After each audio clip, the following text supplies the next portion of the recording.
Hello, नमस्कार। आप सभी का स्वागत है एक और वीडियो में हिंदी घराना के। और मैं हूं गौरव गर्ग। आज जिस किताब पे हम बात करेंगे उस किताब को पढ़ के मेरे दिमाग में एक फ्रेज बार बार गूंज रहा है। उस फ्रेज का उस किताब से कुछ लेना देना नहीं है, बल्कि मैं तो ये बोलूंगा ना वो उस किताब में मेंशन है, ना ही उस किताब को पढ़ के आप वो समझ सकते हो वो बात, पर वो फिर भी मेरे दिमाग में कई दिनों से गूंज रहा है। तो मैं आज आप सभी के साथ डिस्कस करने वाला हूँ कि वो किताब क्या है, वो किताब मुझे क्यों पसंद आई, और ये फ्रेज क्या है जो मेरे दिमाग में बार बार गूंज रहा है। तो आज की जो किताब है जिसके बारे में हम बात करने वाले हैं उसका नाम है घाचर घोचर। ये लिखी है विवेक शानबाग जी ने, और ये ओरिजिनली कन्नड़ में लिखी गई थी और मैंने इसका अंग्रेजी ट्रांसलेशन पढ़ा है। ये किताब एक 90 to 95 पेजेस की एक नोवेला है, और ये किताब कहानी बताती है एक फैमिली की जो ट्रांजिशन कर रही है फ्रॉम एक सोशलिस्ट इन्वायरमेंट से, जहाँ पे सब कुछ मार्केट बंद है, क्लोज्ड मार्केट है, एक क्लोज्ड इकोनॉमी है, टू एक लिबरलाइज्ड मार्केट जहाँ पे मार्केट खुल गया है और विदेशी कंपनियां इंडिया में एंटर कर रही हैं। और क्या सिर्फ वहां से आइडियोलॉजीज आ रही है, यहाँ पे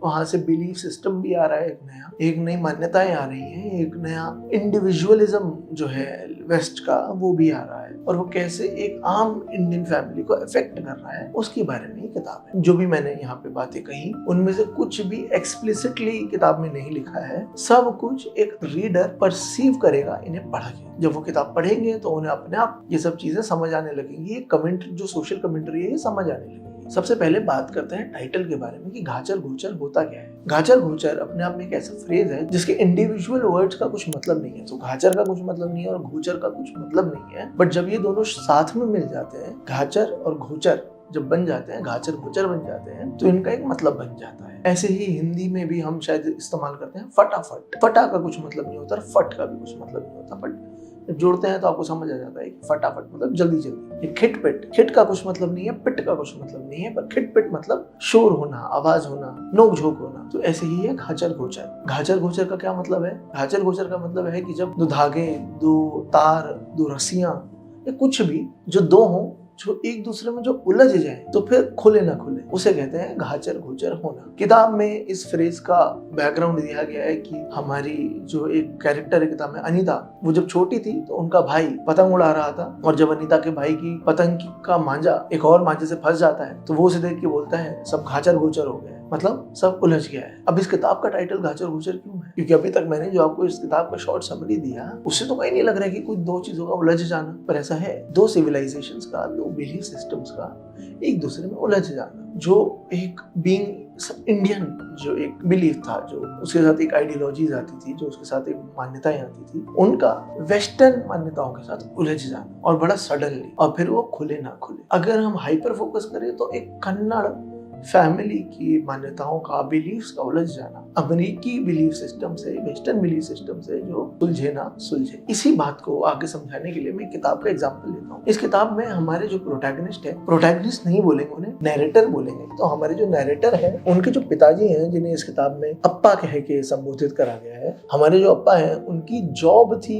एक चाय पत्ती सेल्समैन की। तो वो एक डीलर के लिए छोटी छोटी दुकानों पे जा जाके उनके लिए चाय पत्ती का ऑर्डर लाते थे और फिर ऑर्डर पहुंचवाते थे और पैसा कलेक्ट करते थे। पर वहीं पे उनका शौक क्या था? उनका शौक था कॉफी पीना। उन्हें चाय नहीं पसंद थी, वो कॉफी पीते थे, चाहे कम पिए, चाहे एक कप में मियाँ बीवी दोनों शेयर करें। उन्हें शौक कॉफी का था, और जैसे जैसे वो अमीर भी हुए उस कॉफी का शौक बढ़ता गया, वो कॉफी ही पीते थे। एक उलझन है ना, क्या हम सबको चाय पिलाते हैं और खुद कॉफी पीते हैं, और इसका उलझन को हम समझते हैं। इस किताब में एक और उलझन है कि अगेन जो हमारे नैरेटर हैं वो और उनकी बीवी का नाम अनीता। अनीता एक पढ़ी लिखी टीचिंग फैमिली से आई है, जो बहुत मॉरली हाई ग्राउंड पे रखते हैं खुद को, बहुत ज्यादा मॉरली स्ट्रॉन्ग मानते हैं अपने आप को। और वहीं हमारे जो नैरेटर है वो कंपैरेटिवली गरीब परिवार से है, जो सडनली अमीर हुए हैं, जो इतने पढ़े लिखे नहीं है, और जो कुछ इतना मॉरली किसी चीजों पे नहीं बिलीफ रखते।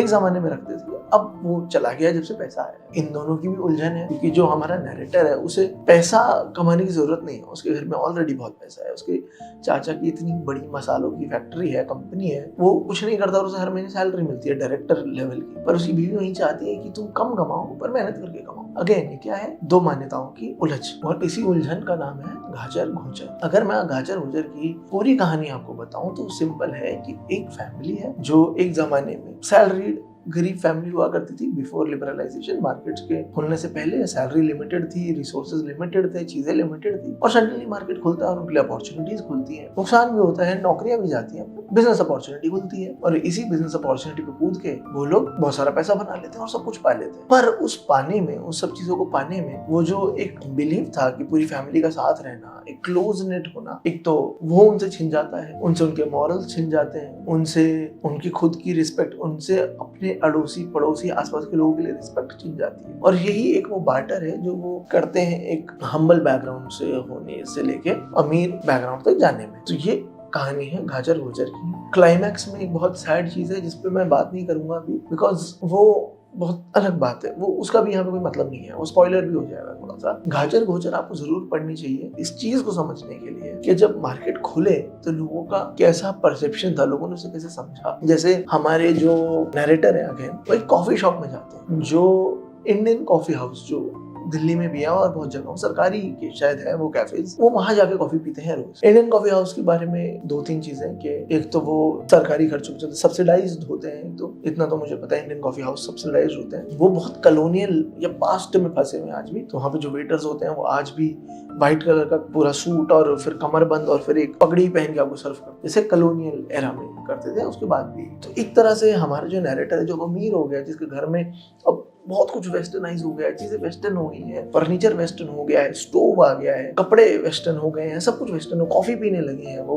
और वो खाने भी वेस्टर्न डिशेस लगे हैं। वो आज भी अपने पास्ट से लटके रहने के लिए कैसे कैसे वो इंडियन कॉफी हाउस आता है, वहां जाके पीता तो कॉफी है, पर शायद वो एक तरह से पास्ट को वहां जीने की कोशिश करता है, और इसीलिए वो वहां पे इतना समय भी व्यतीत करता है। इसी में हम बात करना चालू करते हैं कि क्यों मुझे ये किताब इतनी ज्यादा पसंद है। मुझे बहुत ज्यादा पसंद आती है वो किताबें जो मेरे सर में अपना मतलब ठोकती नहीं है आके। और गाजर गुजर भी यही करती है। गाजर गुजर मेरे को एक्सप्लिसिटली आके नहीं बोल रही कि मेरा मतलब ये है, हर सेंटेंस का मतलब ये है, तू यही समझ, तू यही परसीव कर, तेरे लिए यही मतलब है। नहीं, गाजर गुजर मुझे सिंपली कह रही है कि देखो भाई, ये फैमिली कहानी है अर्ली 90s या फिर अर्ली 80s से लेके 2000s तक। अब आपके ऊपर है, आप आसपास की इंफॉर्मेशन को लेके क्या क्या समझना चाहते हो। कहीं पे भी अपने रीडर को बेवकूफ ना समझना कि नहीं, इसे समझाना पड़ेगा, हर चीज से बताना पड़ेगा कि लिबरलाइजेशन होगा। कभी बताया नहीं जाता एक्सप्लिसिटली इस किताब में कहीं पे भी कि मार्केट खुल गए हैं, पर आपको अंदेशा हो जाता है। आपको अंदेशा कब होता है? हमारे नैरेटर हैं, उनके अप्पा की नौकरी जाती है। नौकरी किस वजह से जाती है? क्योंकि अब उस चाय की कंपनी को दुकान जाके चाय बेचने वाला सेल्समैन नहीं चाहिए। उन्होंने एक वेस्टर्न कंपनी को हायर कर लिया जो फोन पे आपके लिए सेल्स ला के देगी। और ये पहला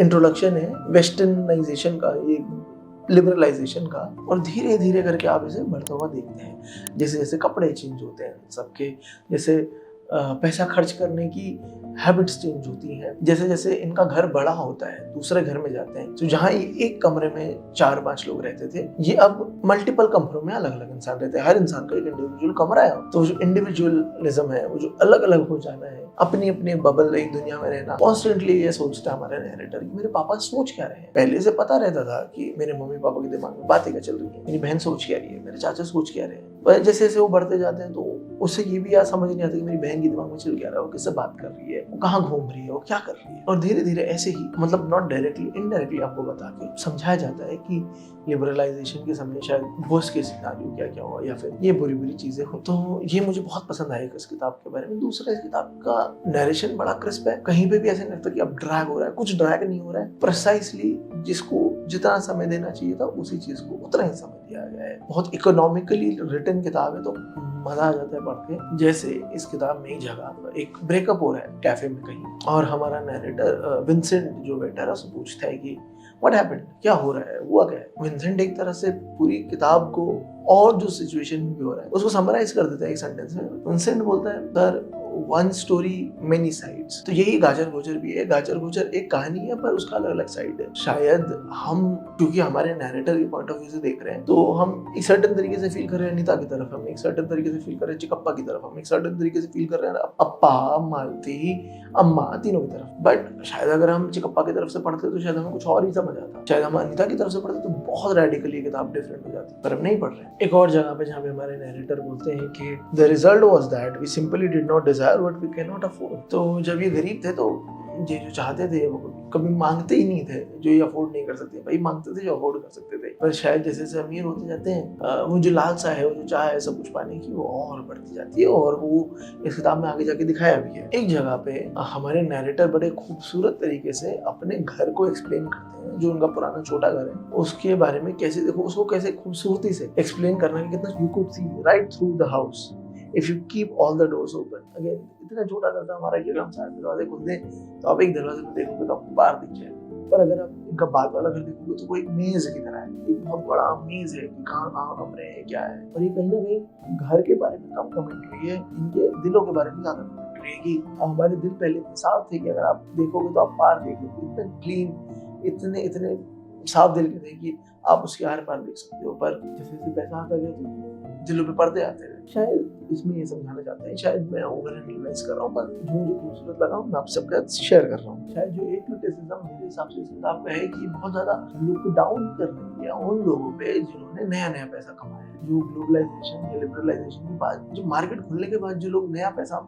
कमा के अमीर हुए हैं ना, उस पर थोड़ा सा लुक डाउन करती है। मतलब कई बार ऐसा सब बोला जाता है कि जिनके पास नया पैसा आता है उन लोगों का दिमाग खराब हो जाता है, क्योंकि वो रात में भी छाता लेके निकलते हैं ताकि वो चांद की रोशनी से बच सके। तो ये मैंने देखा कि बहुत ऐसा है कि old rich versus new rich वाला है कि शायद अमीर जो पुराने अमीरा खानदानी अमीर है वो लुक डाउन करेंगे यार इनको, क्योंकि मुझे थोड़ा सा गलत लगा कि मतलब ठीक है, हो सकता है कि वो वैसे पॉश आपके हिसाब से बिहेव ना कर रहे हो, गलती थोड़ी नहीं है उसमें किसी इंसान की, कोई अमीर हो गया और पहले गरीब था। लेकिन मुझे छोटा सा मतलब इतना मजा नहीं आया, बैड टेस्ट पे लगा। हो सकता है मैंने समझा ही गलत, बहुत बड़ा चांस है समझा गलत हो, बट ये छोटा सा क्रिटिसिज्म। और जो एक चीज मुझे समझ नहीं है इस किताब में वो है चींटियां। चींटियों का क्या रोल है इस किताब में, क्योंकि कवर पे भी चींटियां हैं और बहुत लोग सिग्निफिकेंटली इस किताब में चींटियों को देखते हैं, पर मुझे अपनी रीडिंग में समझ नहीं आया कि चींटियों का रोल क्या है। क्योंकि इनके पुराने वाले घरों में बहुत सारी चींटियां थी, छोटी छोटी हर जगह घूमती रहती थी, इनका खाना खाती रहती थी, इनके ऊपर चढ़ जाती थी। इसकी मम्मी हमेशा कॉन्स्टेंटली चींटियों को मारने में लगी रहती थी, और फिर वो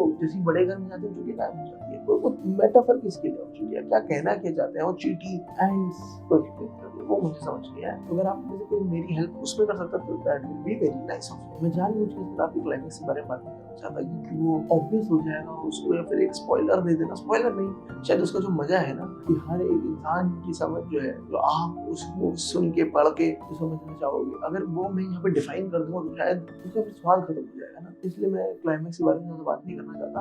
बट अगर मैं शॉर्ट में बताऊँ तो व्हाट आई थिंक इज कि they did it, the family did it। ये रही किताब हाजर गुजर, जिसके बारे में मैंने आज बात की। आप जरूर पढ़ें, खरीदें, किंडल पे पढ़ें मेरी तरह, या फिर आप एक फिजिकल कॉपी लाके पढ़ें, या फिर कैसे भी आप पढ़ सकते हैं, आप जरूर पढ़ें। और अगर आपने पढ़ी है तो हमें बताएं कि आपको क्या लगता है, क्या आप मुझसे एग्री करते हैं, क्या आप मुझसे डिसएग्री करते हैं, क्या आप कुछ और सोचते हैं, क्या हमने मिस करा, क्या हमने नहीं मिस करा। प्लीज शेयर विद अस, बहुत फायदेमंद होता है हमारे लिए भी और बाकी सबके लिए भी जो देख रहे हैं। और जो प्लीज बहुत दिनों से मेरे दिमाग गूंज रहा है इस किताब को पढ़ के, आई डोंट नो व्हाई, कुछ रिलेशन नहीं है, कोई और रिलेशन नहीं है, पर घूम रहा है दिमाग में कॉन्स्टेंटली। तो मैं आपके साथ बस शेयर कर रहा हूँ कि what is dead, marks is also dead, and even I am not feeling very well. अब आई डोंट नो ये क्यों मेरे दिमाग में इतने दिनों से गूंज रहा है। शायद जो मैं अभी किताब पढ़ रहा हूँ जिसका नाम है don't disturb the dead by Shamya Dasgupta, जो ये किताब है रामसे ब्रदर्स पे, बट आई डोंट नो उसका तो कुछ लेना देना नहीं है इस फ्रेज से। बट पता नहीं ये किताब पढ़ के बहुत दिनों से ये दिमाग में बार-बार फ्रेज घूम रहा है, सोचा आप सबके साथ शेयर कर दूं। अगर आप लोगों को समझ आए, कोई रिलेशन दिखे तो आप जरूर बताइए। बाकी देखने के लिए धन्यवाद, सुनने के लिए धन्यवाद। शेयर करें, सब्सक्राइब करें, लाइक करें, जो कर सकते हैं करें।